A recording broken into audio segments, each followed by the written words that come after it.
Okay, so welcome everyone. Today our October webinar that's organized by ACAP, ACAI and CICISA. I would like to invite Professor Okawa, the founder and also president of ACAP, to introduce ACAP to our participant today. And after that, we will go to the moderator of today. Professor Okawa, please. Welcome to the ACAP monthly webinars. Yesterday, it was the celebrations days of the International Older Persons. And this memorial day, and after this date, and I opened this monthly webinars. I am Takeo Ogawa, the newly appointed president of the ACAP. I'm not used to manage this kind of webinars, but I will make the effort as possible as I can.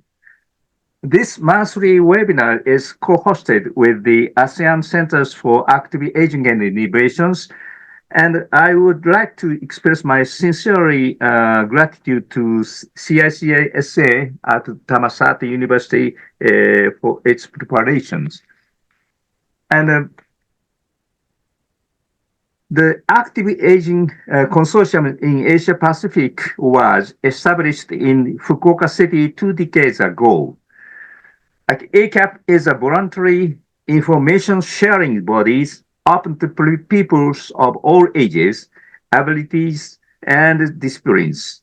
Members are gerontologists, geriatricians, and educators from more than 40 countries, primarily in the Asian Pacific regions, dedicated to empowering older adults to maintain their physical, social, psychological, civic, economic, and environmental fitness so that they can continue to contribute to their families, their communities, and social at large. Of course, active aging cannot be achieved through the individual efforts alone. Active aging cannot be achieved without social efforts.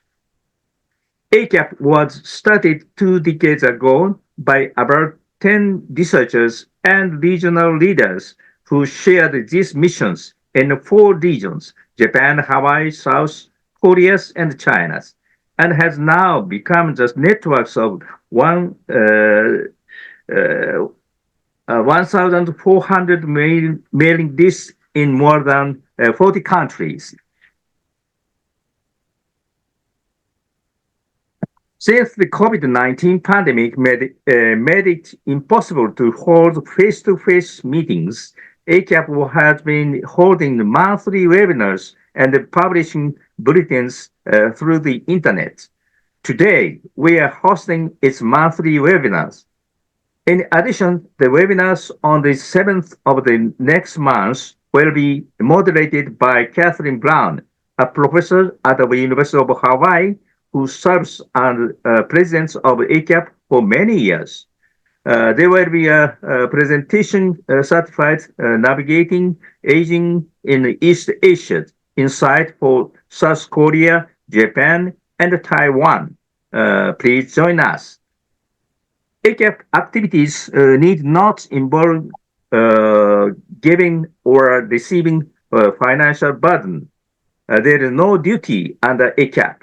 It's a place for the exchange of the wisdom based purely on the free will of each person. Joining is easy. Please send your email address to Professor Catherine Brown of the University of Hawaii,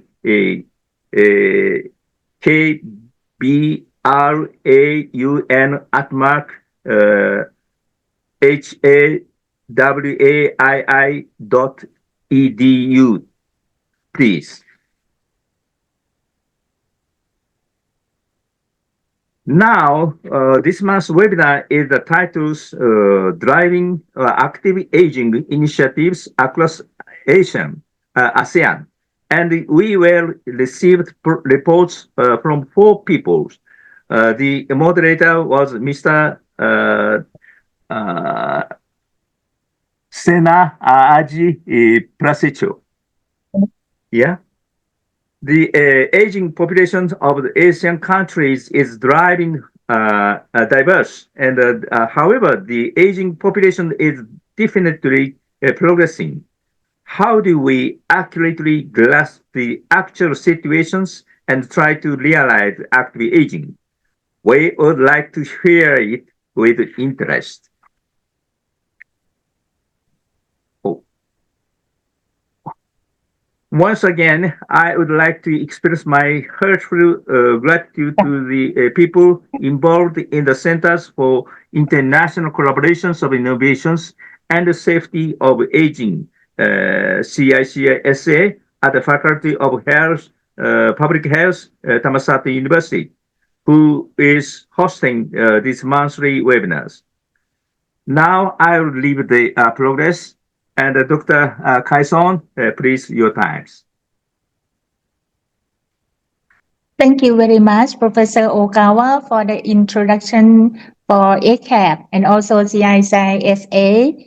And actually, if the participants for this webinar interested in going to be our member, please contact Professor Okawa or Professor Catherine Brown at the University of Hawaii.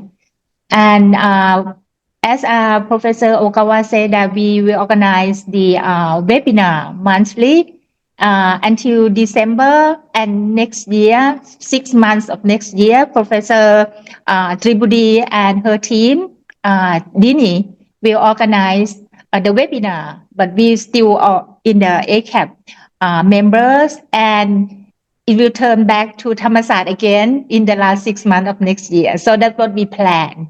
Yes. So now, welcome everyone to the webinar today. And I would like to invite Mr. Sena Aji Prasejo. He's a ACAI staff in the policy advocacy of the ASEAN Center for Active Aging and Innovation. He's a very good organizing speaker and prepare everything. So we would like to hear from him to manage the session on driving active aging initiatives across ASEAN. Aji, please, time for you. Thank you very much, Prof. Takeogawa and Dr. Kaison. And again, welcome to our webinar to all our participants. It's currently 9:37 here in Bangkok, so a very good morning to everyone. We know you are joining us from many different time zones. I see you from Japan, from Nepal, and from India, so we truly appreciate your time and making your efforts to be here. And on behalf of the ASEAN Center for Active Aging and Innovation, or ACAI, I would like to thank you for Professor Takeogawa from ACAP and Dr. Kaison from CICISA for giving ACAI the opportunity to co-host this ACAP webinar on driving active aging initiatives across ASEAN. So again, my name is Sena Aji Prasetyo. I'm from ACAI. I'm a new member here. So I hope that I can join the ACAP webinar like the upcoming months. And today I will be the moderator. So please keep your attention to the 4 speakers for today. And if you have any questions after the presenters, so you can just raise your hand or type it in the chat box. So we will be happy to hear your feedback or questions or any inputs. And so I believe most of you are already aware that we are meeting today just one day after the International Day of Older Persons 2025, which is like 1st October. And then this year themes is, let me check, this older persons driving local and global actions, our aspirations, our well-being, and our rights. So this is perfectly aligns with our theme today, where we try to like combine like from data and the practical implementation into our initiatives across ASEAN. So to start, I would like to invite everyone to think about one word that you think can best describes about the powerful contributions of older persons in your community, or in your country. So it can be anything, only one word that describes the powerful contributions. So, oh, this one is already here, mentor. Okay, I'm thinking about maybe storytellers. Oh, someone said care. Okay, I would like to see any other words that will come to the chat box. Please type it in the chat box. Experience, I like it. Dr. Mang, experience. Anything else? Dr. Kaison, Prof. Takeogawa. What do you think? I'm thinking about lifelong learning. Oh, nice. Lifelong learning, I like it. Wisdom, yeah. Social capital. Yeah, I think I heard a lot that uh, aging or adults is not like not a treat. It's an opportunity, right? So I think it's very good for us to understand and like see together about this theme, lifelong learning. Yes, friendship, I like saving. saving. Yeah. So mentioned about saving. Yeah, because when we talk about aging, it's not only health issue, but we need to think about the economy, social participation, and also environment. So supportive friendship as well as it includes in the mental health, social participation. Yeah. Anything else? No, that's enough. Okay, thank you very much for sharing your thought. I don't want to like take much time on it. So, oh, that, yeah, thank you very much for environmental friendly. I like it. And yeah, without further ado, there are 4 speakers for today who will talk about projects related to data or research, as well as other projects that are more into practical implementation. Or Professor Takeo Ogawa mentioned about life work. Like, is it life work? Okay, life work. Thank you very much, Prof. Takeo.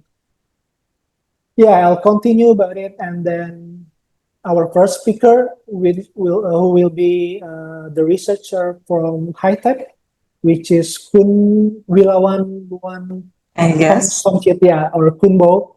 I know it Kunbo from HiTech. She's based in Thailand as well. So she will present on the Happy Retirement Program. It's collaboration with ACAI as well and TDRI. And yeah, I'll hand over the floor to Kunbo, please. Good morning again for everyone. And yes, my name is Wilawan Donkong Somjit. I am a researcher from HiTap Foundations.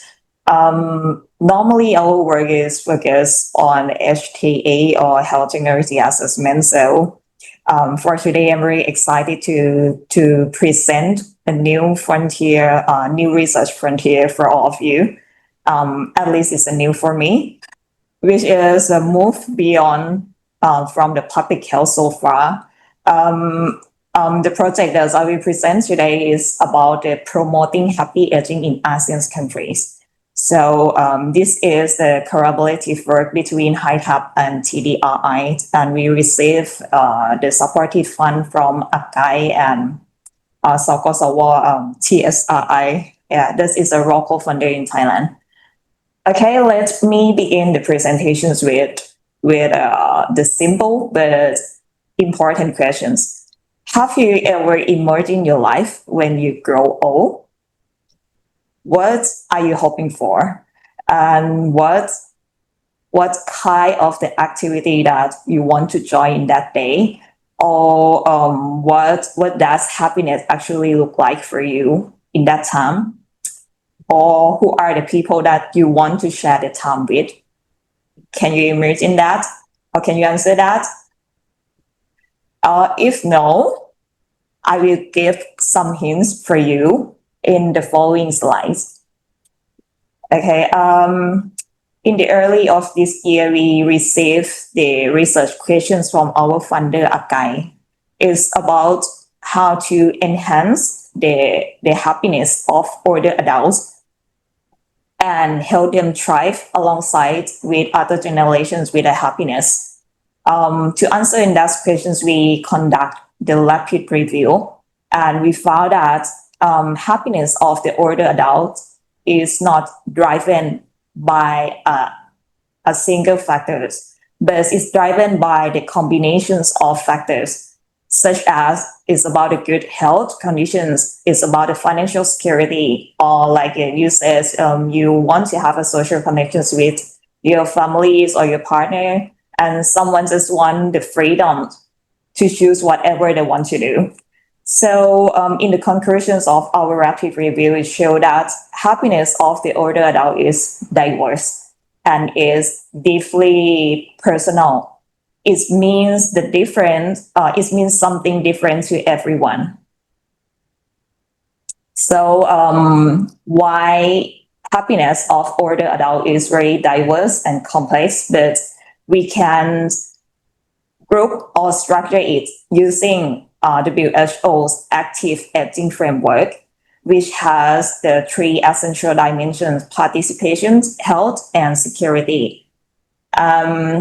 When these three pillars are supported, the individuals, the individuals remain active and engaged to their as they age, and we can assume that this leads to the greater happiness in older adults or happy aging. Or we can say happy aging is like an ultimate goal of the active aging. However, to achieve in that ultimate goal is not it cannot be done by individually, because it's influenced by many external factors such as economic conditions, availability of health and social service in community, the physical environment in the physical environment that they live in, or maybe it can influence by the cultural norms of our society. So it brings us to the conclusions that older adults cannot achieve to the happy aging point by individually, but we need the supportive policy to shape the environment and make it accessible to everyone to be at that point. So this is the aims of my research project. We need to provide evidence or the information to support the policymakers in ASEAN countries to cultivate and promote the happy aging society.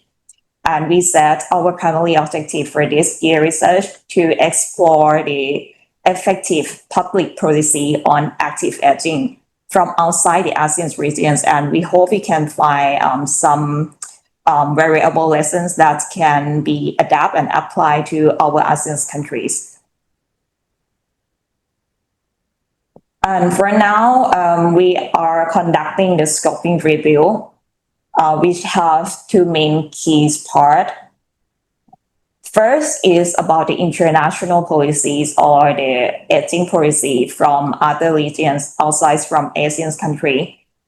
We collect the data from two academic databases, including JSPOR and Scopus, and hope to gather the examples of the policy from experienced country or from the complete age society, which have older adults more than 20% of their populations. And for the second part is about the ASEAN's aging policy or the policy in ASEAN country. We will plan to collect the data from relevant organizations at national, regional, and international level. And we want to understand the current policy landscape and identify the policy gaps in each ASEAN countries. Okay, after we collect the data from both parts, we plan to do the analysis using the policy transfer framework to analyze all of those informations. And finally, we hope to propose valuable policy options as the evidence base for our policymaker across ASEAN country. And like I mentioned with you before in the previous slides, in our analysis plans, we will use the policy framework, which is a structured approach to understanding how the successful policy from one country, for this slide is a yellow box, how to adapt and implement that policy in another country or in the green box. So as briefly, we can summarize the policy transfer process into 5 stages. Start with the first step is about the deconstructions of the interesting policy, to understand the core mechanism of policy from the yellow one. Yeah. For example, we try to understand about goals, target populations, or implementations process, or any barriers or success factors from that policy. And the second step is to do the needs identifications or identify the policy gap in the green country or the ASEAN country. After that, in the third step, we plan to match the policy between the yellow box or the effective policy with the needs of policy or the policy gap in the green one. And after that, in the fourth step, we plan to do the context comparisons between both settings. And this is really, it can be used to inform us in the next step to select the transfer degree or the transfer elements. In this case, I can get an example for you. It's like if they have a similar context between yellow and green one, the direct copy of all elements under the policies might be suggested in that case. But if there are different contexts, like for example, transfer the policy from high-level income country to low-level income country, we might not recommend transferring the policy directly, but we will propose to transfer only the backbone of policy or core principle or the concept of the policy that make it work in the yellow one. And let's say we use the emulations and combinations degree as the choice of the transferable in this case. And yes, the thing that I show you for this time is one part of my project, and the project is currently in the progress that we are on the data extractions process under scoping review. So for today, I don't have any result to share with you now, but we plan to conduct an online consultations meeting with representative of ASEAN countries, maybe within the next January, before we present the results in PMAC conference in the next year. Yeah, and that's all of my presentations today. I hope you enjoy with my presentations. Yeah, if you have any questions, please feel free to send it in the chat box, and yeah, I will reply in the Q&A sessions after this. And the last point is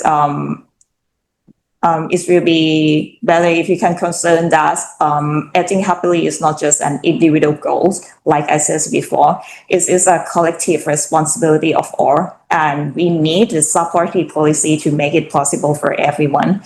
Thank you. Thank you very much, Kunbo, for your comprehensive presentations. Yeah, as Kunbo mentioned, I would like to add that our team has just finalized collecting the data in Chiang Mai and Songkhla in Thailand to add the data from during the process of the Happy Retirement Program. That unfortunately we cannot share the results yet, but maybe during the PMAC event. And now we can move to another presenter, which is Dr. Mangpo from ACAI. Thank you very much, Please. Archie, and good morning, everyone. Good morning from Thailand. First, let me share the slide first. Okay, a very warm welcome. And first of all, on behalf of ACAI, I would like to thank you, our co-host ACAP, CICISA, and Thammasat University for giving ACAI the opportunity to share about our ongoing initiative. My name is Hemang. I'm a plan and policy analyst at ACAP. And today I'm going to share about ASEAN Active Asian Index, which in ACAP we call that triple AI. So this is a framework and more like a long-term plan that we use to better measure the progress of active Asian in ASEAN. For those who might be less familiar with ACAP, because we are actually a young organization, we stand for ASEAN Center for Active Asian and Innovation. We are an intergovernmental organization under ASEAN Secretariat, and we are based in Thailand. Our vision is quite clear to be a leading platform and an international think tank that fosters collaboration on Asian, that embrace a future where other people can live actively and productively. And with that, we empower on 10 ASEAN member states and welcome one more Timor-Leste to come very soon next year to have a really resilient and age-friendly societies. And the discussion that I'm sharing today will be one of our key projects to fulfill this mission.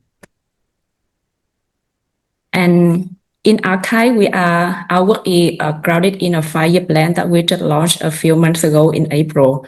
If you are interested, there's a QR code that you can scan the full report that is more detail on our 5-year plan until 2029. And yes, our key 4 action plan are from four key areas. First, health and well-being. Second, economy and digital opportunities. With Khun Bo from High Tech, I just present about her happy retirement program. So it's under area 2. Area 3, we focus on age-friendly environment. And finally, we also have ensure organizational sustainability and inter-professional collaboration. And for the triple AI, it's under Area 1, Health and Well-being. So let me begin with one simple quote from a popular educator, Peter Drucker. What we can measure, we can improve. So what does it mean? Because like in ACAP, we also believe that the principle is especially important for when we talk about Asian or active Asian in ASEAN.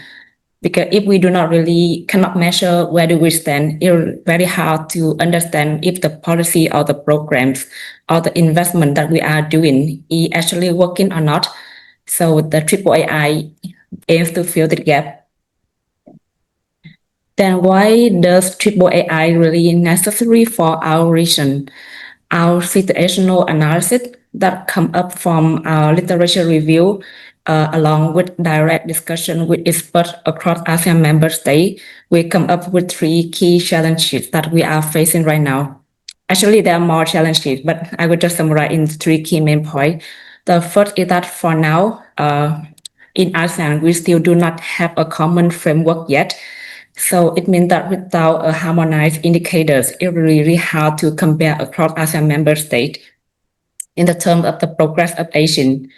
And second is about the data quality, because for now we still rely a lot on census and household survey. And for the kind of survey, it's not conducted every year, which means the data can be outdated and fragmented. And another with that, the administrative data from the public sector can really be scattered and very hard to get approval to use. So researcher is quite challenging to get the disaggregation data for analysis. And finally, the challenges is about the capacity or the data quality, which means that right now in our region, there is still an unequal or uneven capacity across 10 member states.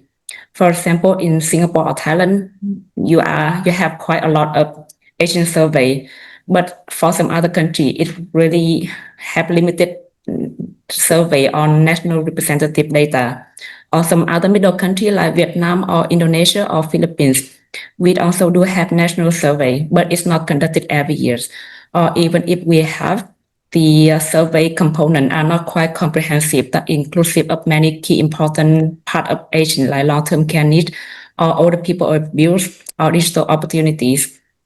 So with that, we come up with project framework that lasts for 2 years. That is our timeline. Actually, we just kicked off the project 2 months ago in August.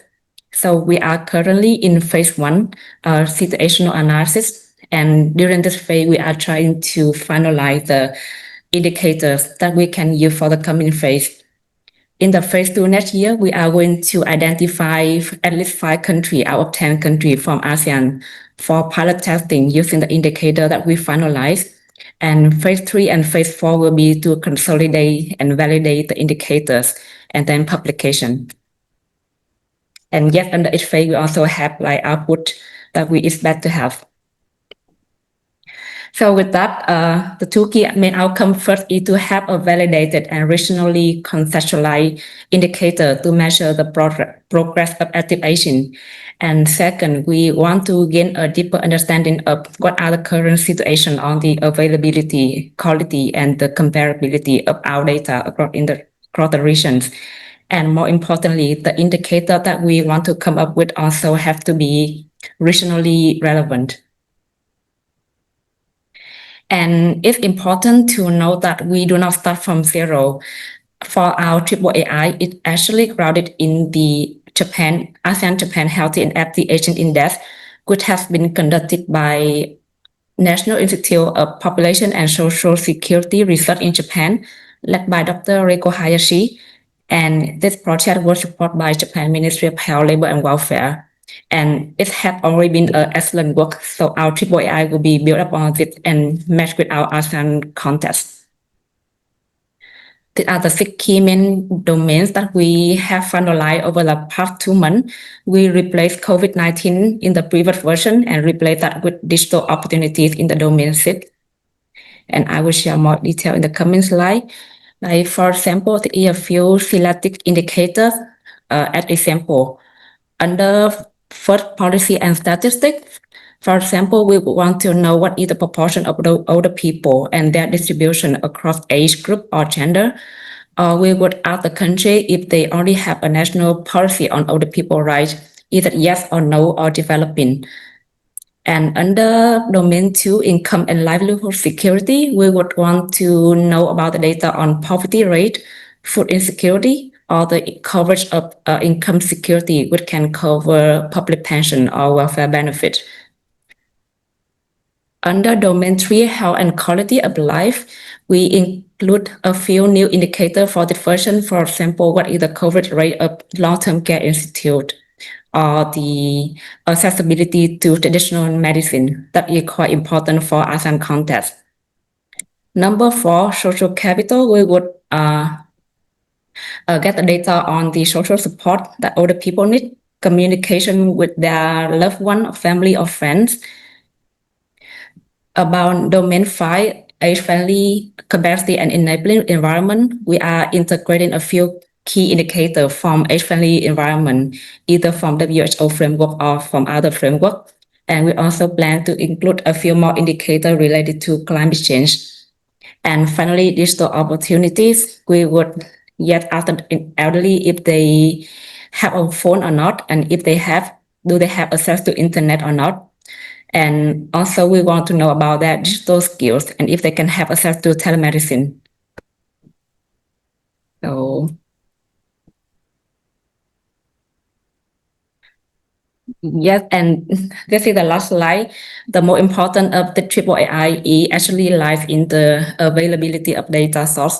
So we will be utilizing from a variety of sources like national census, household survey, government data survey for older people, and we will be also explore international database or conduct interview with experts or small scale survey if needed. And with that, we will be identifying from each ASEAN country, from each one Asian focal point to be working with to get the data needed. For example, in Singapore, we are working with NUS, and for other countries, we are still in the process of identifying. Yes, and to conclude, I would like to emphasize again that the AAAI is not just about indicator and number, and it could be treated as an ongoing framework that keeps change from time to time. So the indicator that we are trying to finalize now, we really open to hear your suggestion or any comment that you may have. We will be incorporate into our version. And welcome also for any collaboration in the next phase if you want to be a part of this. Thank you very much. That's all for me. Hand over to Ashi, please. Thank you, Mang, for your presentation. I love the quote.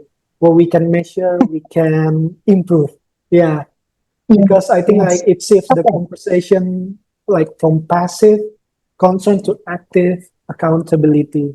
So when we measure the success, we can also transform a good intention to the implementation. So I think it's really a good quote for AIII as an active aging index. And I noticed that the other speakers has not joined yet. For Dr. Jasper and Miss Dwi as a replacement of Miss Tirta. So maybe I would like to give the floor to the participants. If you have any questions to Kunbo or Dr. Mang, please raise your hands or you can type it in the chat box about happy retirement or active aging, active aging index. Any questions, please? And I get many wisdom of the ASEAN and ACAI's index. And I have one question for men. If you making a comparative studies the foreign countries, and you should interest in the some gift economies, and almost of the people's the developing countries focus on the only market resources and governmental resources only. But I think the ASEAN country has many countries maintain very rich gift relationships. This kind of donations cultures is a very good resources for thinking about the active aging society. And please include this kind of a factor in your index. This is my advice. Yeah. Yes, thank you very much. That's very important comment. We also do believe that. So, like as you can see in our domain for social capital, we are trying to integrate more like ASEAN related indicators that can be matched with our framework. Thank you very much. Thank you very much, Prof. Takeo and Dr. Mang. Yeah. I think I think I have one question. yes, please. Yeah, when you talk about, I'm not sure whether Dr. Vilawan or Dr. Mann talk about active aging framework from the WHO. Yes, you think that in the ASEAN country, in terms of these three pillars for active aging, which one is that we can have a possibility to reach it first, and that we can start to do it now, because in the public health concept, we will do the thing that we can do. Yeah. Or if we can do it in the same time for three pillar, we should start with one. Thank you. Dr. Vilawan, yes. Yeah, I think it's Okay, I will answer this first. Thank you for your questions. This is very interesting questions. It's quite hard to say, right? Because in my opinion, the priorities of the policy is depends on the context of your countries, or depends on the thing that you need to do. For example, for Singapore, maybe they have, I think they already start all of the dimensions under active aging already, right? But if you're comparing with Thailand, we have many gap in, let's say, especially for the environment security. Maybe we can start at this point first, but it depends on the gap that we have, and that's why we need to find and correct our evidence to inform the policymaker to make the decisions on it, which dimensions we want to go first. Yeah. Thank you. Yeah, because I'm interested in lifelong learning for the older person, and I think this one we can do in many ways, depends on this resource thing that we have in our country. But kind of technologies go very fast, and the other person learn to follow that quite a little bit behind. So this one might affect to the 3 pillars from the WHO as well. So I think that this might be a good point to do some more research or to push the policy on this. Yeah. Yes, I agree with you that I'm very interesting to the life cost policy too, but it's quite challenged in the policymaker perspective. Life cost policy is some kind that's hard to evaluate and measure the outcome because it's take the long time to see some output or outcome. Yeah, but it had an advantage. Yeah, and we need to do that. Yeah. Thank you, Dr. Vilawan. Thank you so much. Thank you, Kunbo and Dr. Kaison. I think I also agree about the digital things that is because so that we try to also put more indicators also under the ASEAN Active Aging Index, which is under the domain 6 that Mang already shared, where I think the older persons need to keep up with any improvement of the digital technology. And then there's another question I saw in the chat box, which is from Dr. Catherine Lee. What are you finding about multi-generational living and socializing and its impact on well-being? So either Kunbo or Dr. Mang would like to answer.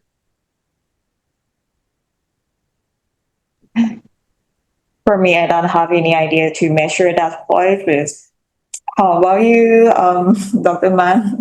Do you have any idea about this? I'm not sure if I can say the indicator can be used to measure the impact of different factors on well-being yet, because for now the domain are treated separately. Yes, I will think about it. Thank you, Dr. Catherine.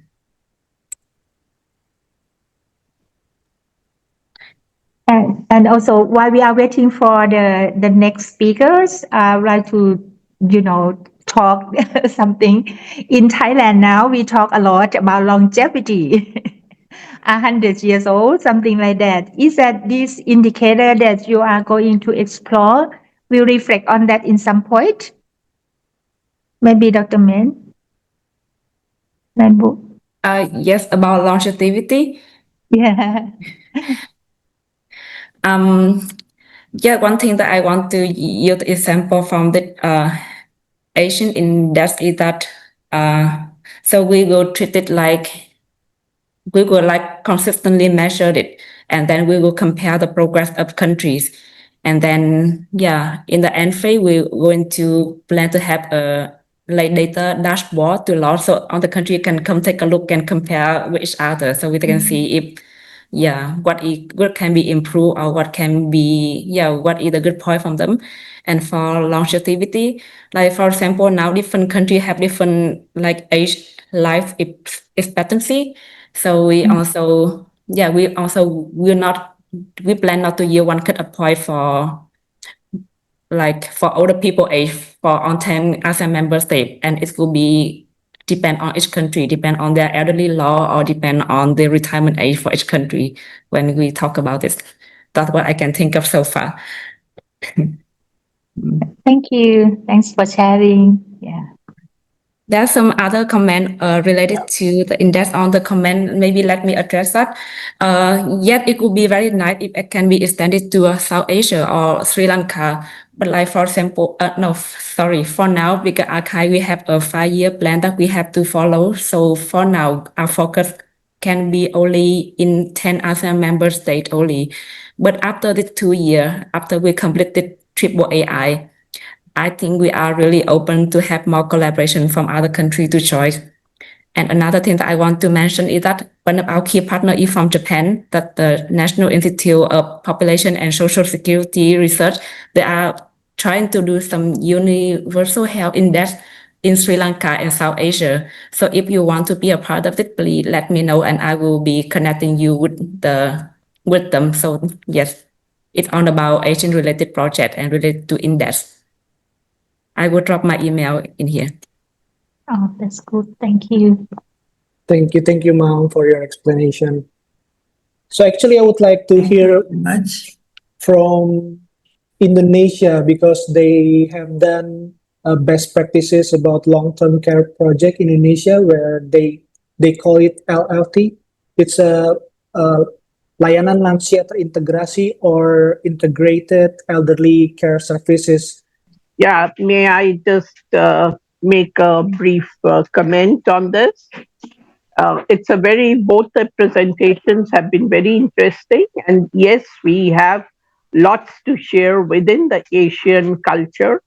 And South Asia has a certain specific characteristics which are also being researched how they are contributing to happiness. And we have some surveys and we have some individual research which is indicating many factors which are being adopted by seniors. And we are also now, like my research, looking at class differences in differentiating between what becomes more meaningful when it comes to checking on happiness and healthy well-being. One of the questions which I put there also, we have a lot of emphasis in our country on satsang, which is that people enjoy being part of a group and they are involved with music, they are involved with dancing, and it sort of releases a lot of energy and it does contribute towards a feeling of well-being. And there is now some conference coming up also which is focusing on these aspects. So do you have something to share, because this is some activity which is regularly looked forward to, and there are various variations which are coming up in this context, and it is now becoming popular with different socio-economic groups as one mode of activity in old age.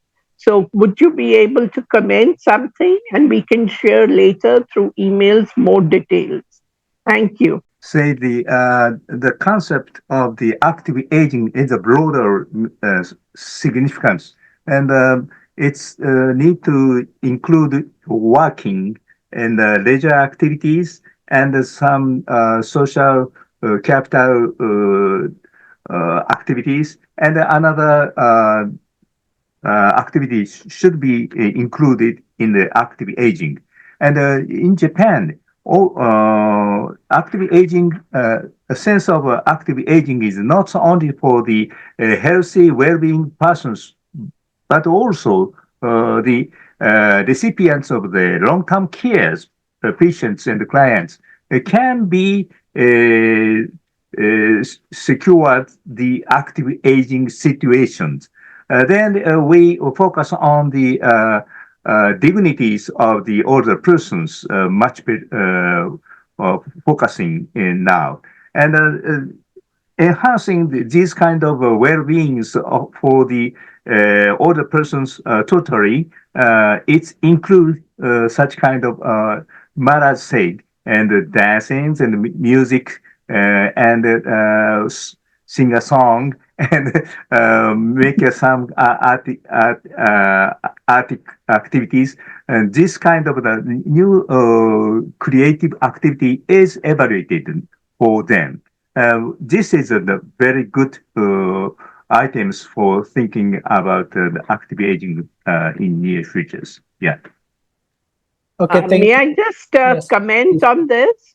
I Yeah. agree with you, but now there is a lot of evidence coming which is using, say, for example, music therapy for Yes. long-term Yes. care process and for dementia care and people suffering from other kinds of cognitive declines as well as mobility declines. So I think, yeah, I agree with you that many of these aspects are becoming very important, and we definitely need to share more on the concrete evidence which is suggesting how much does it contribute and what are the different practices and forms which are being used. So thank you for your comments. Thank you. Hi, everyone. Nice to meet you all. My name is Akila from the Ministry of National Development Planning in Indonesia.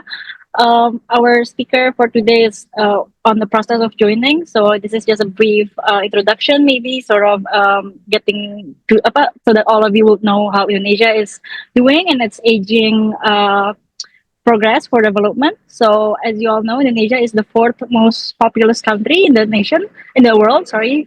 So our current aging population is around 12% of the population. That accounts for around 23, 24 millions of older person. So it's not a small number. We're a pretty big country. And we have a lot of programs going on right now for aging population in Indonesia. We have social protections like food assistance and CCT, cash transfer for households in poverty. We also are we also just finished piloting the integrated older people care program, which takes a lot lessons from Thailand's LTC program actually. So it's a community based hub where older persons in the community in Indonesia are connected by a team, by an intersectoral team of social workers, health officer, village community members to assist them to be able to access the services and programs that they require, either within the community or practically to hospitals or to the district offices, and generally help them to be able to age in place and fulfill all their needs while during their old age. So that's pretty much it. Our speaker later on will be able to explain more further about our active aging program conducted through that integrated older people care. Because aside from helping the long-term care needs of older persons, the integrated older people care program also helps with active aging. So we have an entrepreneurship program for older people who have businesses or doing crafts. We have meditations, yoga, light exercises for them to connect and participate in community activities. And the integrated older people care is also an intergenerational system. So the team is consisting of youths or mothers. And during the events, during the community programs, we also invite students or younger members of the community to be involved and do activities together with the older person so that they are more aware of aging and how to implement the principle of healthy aging during their lifetime. So I think that's all from me. Just a little slight introduction of Indonesia and its aging population.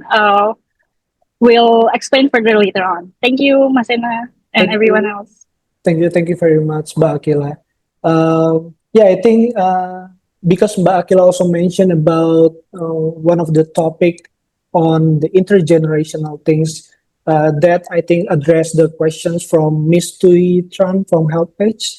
Do you think preparing for older age is also part of active aging, meaning that active aging is not just applied for older people, but also for younger people to actively prepare for their old age? I think I totally agree with that. So this is really aligns with Akila explanation about the case in Indonesia, where Indonesia try also to involve the younger generations to be more active in the long-term care system in Indonesia. I think that's answer. Yeah. I saw Professor Kalen Hayashida turn on the video. He might like to say something. Yes, please. Our senior from ACAP. Okay. No, I just wanted to share, was going to follow up with what Mala was talking about with regards to music and that sort of thing. And I think that part of this whole active aging movement has to do with trying to understand conceptually what it entails. But I think another piece has to do with trying to create a social movement and a culture change. And music and slogans and jingles are very important. And I noticed that in Japan, for example, there've been some popular songs about active aging. One is called Ping Ping Korori. Ping Ping means to be bouncy, and Korori means to fall, to die, to fall, stumble, and die without pain. So live long, die short. And then in Korea, they have this song. Of course, Dong Hee Han knows about this. The English word would be 99, 88, 1, 2, 3, 4, which means you live to 99. 88 means you have some kind of serious medical condition. Live 1, 2, or 3 more days, and then you die. So live long, die short. But it's it's Gugu Pai Pai Ilim Sam Sa. So, but this whole and then I also found some examples of that in the in English and also in Hawaii songs. And I ran into one person in Hawaii that is very interested in developing AI generated music. Isn't that interesting? AI generated music. And so he said, create a song about active aging, and here are some ideas. And they use a Hawaiian type sound and focus on people who are 50 years old to maybe 85 years old and create the music. And in about 2 days, he showed me what he created. It was beautiful. So the point is that I think in addition to talking about it, we need to kind of excite older people with music and create culture change. Thank you very much. Thank you very much, Dr. Yeah. Kulan. Yeah, I think I totally agree with using generated AI to create music, because you know what, at Akai we had a exercise video that we developed using AI. So the script and the music itself, we develop it using AI. So we just like write and type the prompt, and the script will there, and then the music itself is also like it's pretty good, right? Yeah, very easy, very easy. I think everyone can try it. Yeah. It's totally like available online. Yeah. Right. Yes, good morning, everybody, distinguished moderator, Mr. Sena, participants, and also all the resource person and expert that already presented previously. It is an honor to join you in today's webinar on driving active aging initiative across ASEAN, and I would like to extend my appreciation to ACAP and ACAI for convening this important forum, which I hope brings together experts and policymakers from across the region. Today, it is my pleasure to speak to you all about one of Indonesia best practice in active aging, named the Integrated Older People Care, or LLT. I would start with explaining the key concept of layanan lansia terintegrasi, or integrated older people care. So the principle of LLT is to ensure that older people can continue to age healthily, maintaining their functional abilities so they can enjoy well-being in their later years. LLT also emphasizes the importance of aging at home, meaning that older persons should be able to remain in their own homes and communities, regardless of age, income, or ability. LLT promotes older people-oriented approach, making sure that elder-specific care is accessible and affordable at the community level. At the same time, it strengthens and collaborates with existing services so that support for older people is enhanced, comprehensive, and also free of duplication. In practice, LLT function as a community-based hub that provides elderly services and multidimensional intervention covering health, social supports, family, and economic aspect delivered by a cross-sectoral team. The LLT team consisting of operational managers, case managers, and senior planners, as well as service provider in the community. And it is also involve older people and their families or caregivers. To tailor intervention, LLT applies a risk screening and stratification method based on five dimensions: depressive condition, sensory disabilities, dementia, activities of daily living, and instrumental activities of daily living. With this, we categorize older person into three levels. Level one for active seniors refers to older people who are still healthy. Level two for preventive or at risk of long-term care older people refers to those who may have a certain condition but remain independent. And level three for older people needing long-term care, referring to those who face difficulties in independence. Through this integrated model, LLT aims to provide a holistic support so that older people can continue to live with dignity, independence, and inclusion in their communities. As I previously mentioned, LLT is implemented through the integration of various existing programs, specifically program and services that are available in the surrounding areas. Older peoples and their family, as we can see on the top of the graph, are connected by the LLT team to access services they need. The integration works on two level. Was vertical integration involve hospitals, doctors, private investors, and also multi-sector government agencies across social, health, infrastructure, and other sectors. And the second one is horizontal integration, links community health centers, posyandu, or community-based service center in Indonesia, a family-based group, NGO, caregivers, and also older people activists. Together, this ensure both top and down institutional support and grassroots participation. Then we also have Silani, which serve as the master instrument and database for older people in Indonesia. The newest version is integrated with One Data Indonesia and updated periodically to provide accurate information on the need of older people. Through assessment, targeting, and also updating, Silani fits into the LLT system where screening, case management, intervention, and also referrals are handled by multidisciplinary team.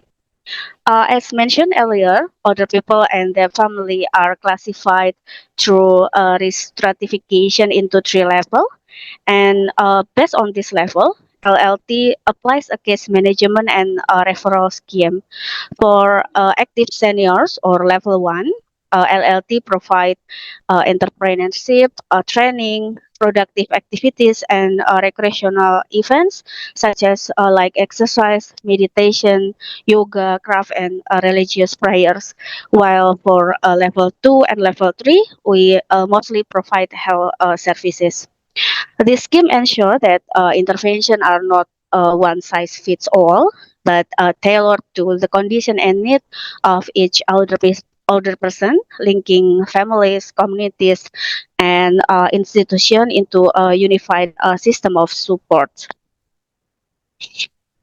The next slide will show the institutional arrangement of LLT.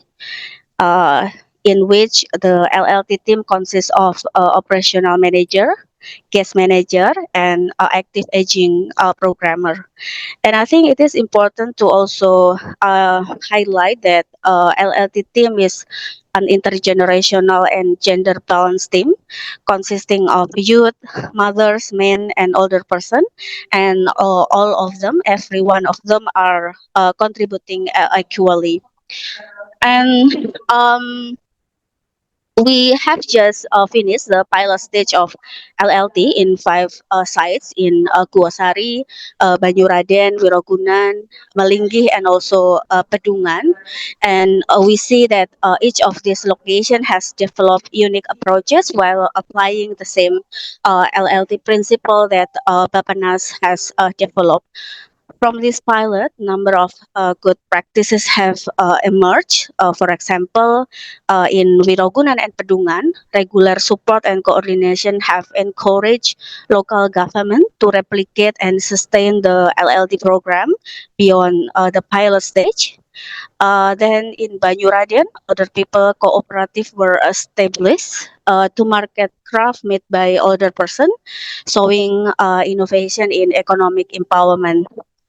In Pedungan, partnership with local universities allows students to engage directly in updating and collecting data on older people, strengthening the knowledge base for planning. And the next one in Malinggi, LLT became an intergenerational model, bringing together older people, pre-elderly, and youth to co-manage LLT programs in Malinggi. Meanwhile, in Guosari and Malinggi, funding support from the village helps sustain activities and provides continuous service after the pilot stage ended. Overall, these pilot experiences highlight not only the potential of LLT as an integrated care model, but also the importance of governance, resources, and innovation in ensuring sustainability and scalability across Indonesia. In LLT, we see the importance of active aging activities to maintain the quality life for older people. So our active aging programs often see that can help older people to stay active and live independently, encourage older people to be kind, strong, financially stable, happy, and worry-free. And it is also encourage family and communities to care more for active older people. During the program, the active aging programmer has several responsibilities, including analyzing the needs of active aging program, including listing older people at level 1 from the screening result and prioritizing program based on their condition. And then they also identifying the active aging program, defining the goal of the active aging program, planning the activities for active older people, and also creating the activity schedules. Um, the existing active aging program that we have currently, including individual welfare program such as targeted social assistance, assistive devices for older people, and also personal care. We also have a self-management program or self-improvement classes for older person to educate themselves and involve in lifelong learning, or we call it sekolah lansia. And then the third one, we have social involvement programs to promote older person participation through community services, communal exercise, and other community-based activities. This program also invite older person to join major holidays such as Independent Day, festivities, religious rituals, and also neighborhood birthdays. And lastly, we have productive older people programs or entrepreneurship for for older person who are also a small scale business owner. For them, LLT provide capacity building and marketing support. The younger member of LLT teach the older people on digital market, brand names, and also improve their overall product quality.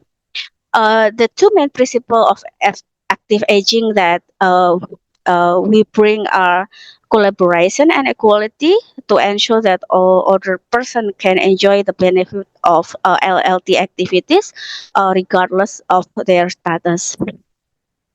And after the pilot stage has ended in 2024, we have several plans ahead.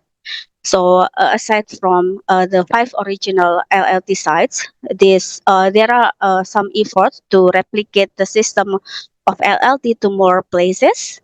The city of Yogyakarta has done this replication to 5 locations: Semaki, Gedong Kiwo, Bajiro, Purbayan, and Kota Baru. And the existing pilot in Wirogunan will be the leading example of LLT system and program. We also have conducted early assessment for potential LLT expansion in 13 villages in West Java, including in Purwakarta, Garut, Tasikmalaya, and Tasikmalaya City. We have also received consultation from Denpasar city government in Bali regarding their plan to replicate the current LLT pilot in South Denpasar to be applicated to the entire Denpasar city, or 3 more locations in North, East, and West Denpasar. With the end of the pilot phase in 2024, we have some plans for the future of LLT. First, we aim to develop LLT as national program on aging. LLT is set to be the basis on a national program on aging, including provision of LTC services and the empowerment of older persons. Second, strengthening the regulatory framework, the renewal of the national strategy on aging, and also the updating on the law of older person is currently undergoing. And this is also serves as the legal basis of the future of national program on aging. The third one is developing older person information system with the new Silani. Efforts are ongoing to standardize aging-related data, older people screening, and also improving the digital literacy of older person and their caregivers. Lastly, the government of Indonesia is also developing care economy and also strengthening care services provision.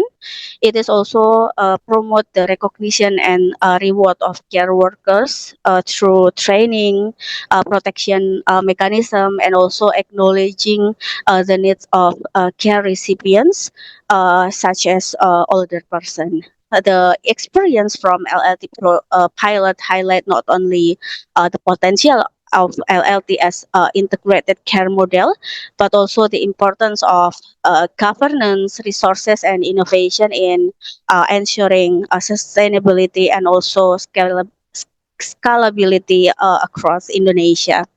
I think that would be all from me today, Mr. Sena. Thank you very much for the opportunity to share our experiences in Indonesia, and I do hope that it can enrich our discussion today. Thank you. Over to you, Mr. Sena. Thank you very much, Ms. Dwi. I think it's very good and amazing presentation. It covered a lot of details on the LLT system in Indonesia. To me, it's like a one-stop service that connects like many stakeholders into one solution for active aging. And I also noticed that there's some explanation about promotive and preventive, which is very important for the system to like provide more service to the older persons, because we often focus on treating the challenges of old age, but active aging itself is about shifting that focus is much earlier.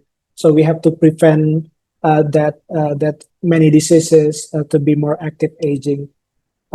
Please. Okay, so let me summarize all of the discussions that we talk about happy retirement program and AIII that include all the indicators. So when I look at the responses, I saw that indicators should include new technology, especially AI, as well as another indicators on working condition for the elderly. Someone talked about intergenerational relations, including reduction of conflict between generations, as well as aging in place, focusing on aging in the right place. And another thing is mental health. And another person mentioned about we should think more about the life course policy or program to take care of the people. And we talk about music therapy that can benefit older persons. Another thing is the importance of multi-stakeholder collaborations to do an implementations at the ground. And lastly, from Dr. Adisa mentioned about independent and capable, whether at home and in public spaces, feeling respected by younger generations and among older people, and being supported mentally, physically, and spiritually. So that's the summary from the webinar. And I would like to thank to all speakers and organizers, Prof. Takeo, Dr. Kaisen, especially to all attendees for your active contributions. As we conclude, I would like to share quotes with everyone today. So, the glory of young men is their strength, and wisdom belongs to the age. So I hope that both younger and older generations can always band together for a better future. So thank you, everyone, and have a great day.